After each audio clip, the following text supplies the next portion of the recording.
De ces joggeurs de l'extrême, ce sera notre feuilleton de la semaine. Notre feuilleton de la semaine, et il va être sportif, croyez-moi. On prend la direction de Chamonix pour l'Ultra Trail du Mont Blanc, une des courses les plus difficiles au monde. Chaque année, des milliers de personnes font le déplacement. Une communion avec la montagne qui réunit aussi pas mal de Belges. Le Tour du Mont Blanc, c'est un feuilleton signé Luxana et Valérie Mailly.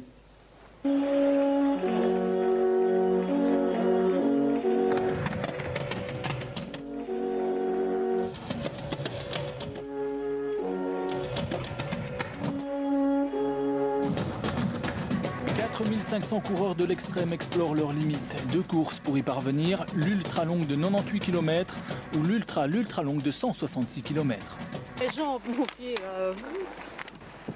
Des marches de 50 cm à monter. La nuit qui tombe, on n'y voyait plus grand chose. Il y en a qui tombent endormis en courant. Dur. C'est ça, il n'y a plus grand chose qui va m'effrayer, quoi.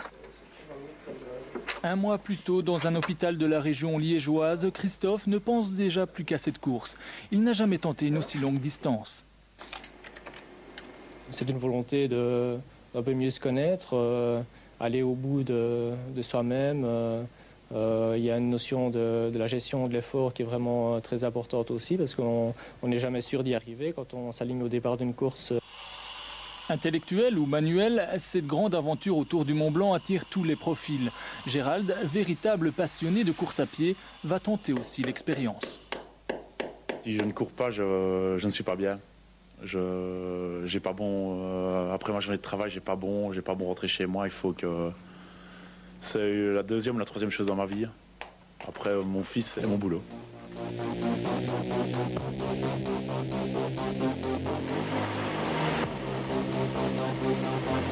Ces 2 amis s'entraînent sur des reliefs escarpés. Ils se rendent à un endroit appelé la montée impossible. Impossible, cette côte ne l'est pas pour ces sportifs confirmés.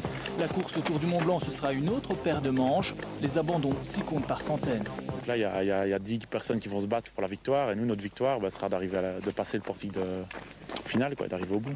Qu'est-ce qui t'en empêcherait? De quoi as-tu peur là? La blessure, l'entorse ou même un problème gastrique ou quoi, tant pis, là je m'arrange, j'irai au bout, mais la blessure, une entorse, c'est vraiment ce gros papa-là qui me fait peur. Dans un autre coin de notre prétendu plat pays, un club de marathoniens profite, lui, d'une citadelle. Ils la montent et la descendent à répétition. Depuis leur inscription à la course du Mont Blanc, ils ont triplé leur entraînement. C'est vraiment un beau but qu'on a envie d'atteindre en groupe. C'est vraiment quelque chose qu'on a dans les tripes pendant presque toute l'année quand on se fixe un objectif comme ça. C'est un peu un stress finalement, une forme de stress. Donc oui, ce sera un plaisir immense. Déjà l'année dernière en arrivant, je pleurais sur la ligne d'arrivée, mais je crois que l'émotion sera encore plus grande cette année-ci d'arriver tous ensemble. C'est une course mythique, c'est autour du Mont Blanc, c'est un environnement magnifique, c'est en pleine montagne. Il y a beaucoup de monde, donc on se rend compte qu'on n'est pas les seuls fous à faire ce genre de distance. Il y a du monde sur tout le parcours, c'est vraiment un événement exceptionnel, c'est une organisation extraordinaire. 150 Belges ont pris rendez-vous avec eux-mêmes autour du Mont Blanc. La Belgique est parmi les pays les mieux représentés au départ. À l'arrivée, il en sera peut-être autrement.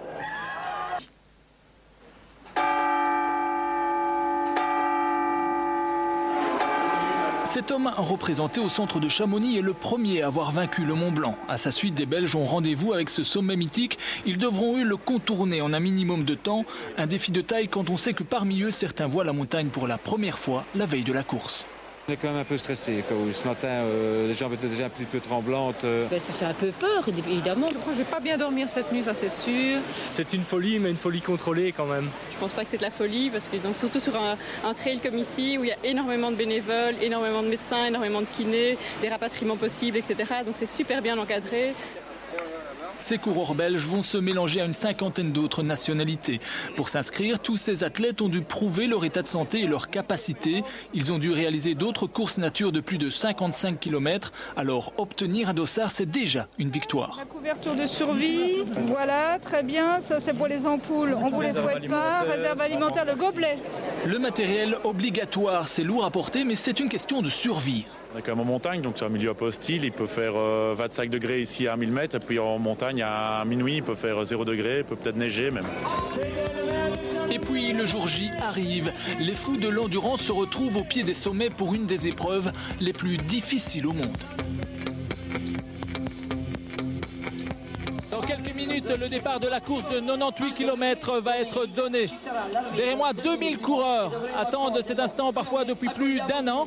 Autant vous dire que le stress et l'excitation atteignent également ici des sommets. On ne sait pas si on est stressé ou si on est relax, on verra bien. On va arriver toutes les trois, main dans la main.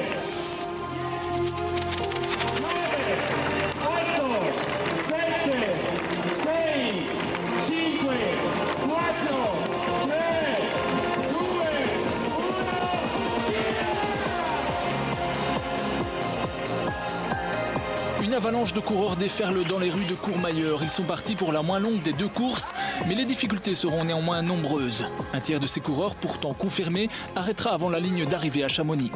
J'appellerai la course aux 1000 vainqueurs. Pour moi, tous les gens qui vont finir cette course, qui seront les finishers, sont des vainqueurs de la course.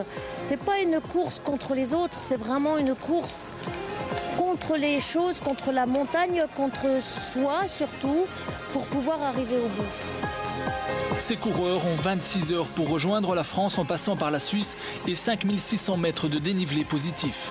À titre de comparaison, ils ont une journée et une nuit pour courir plus de 2 marathons et gravir un immeuble de 2000 étages.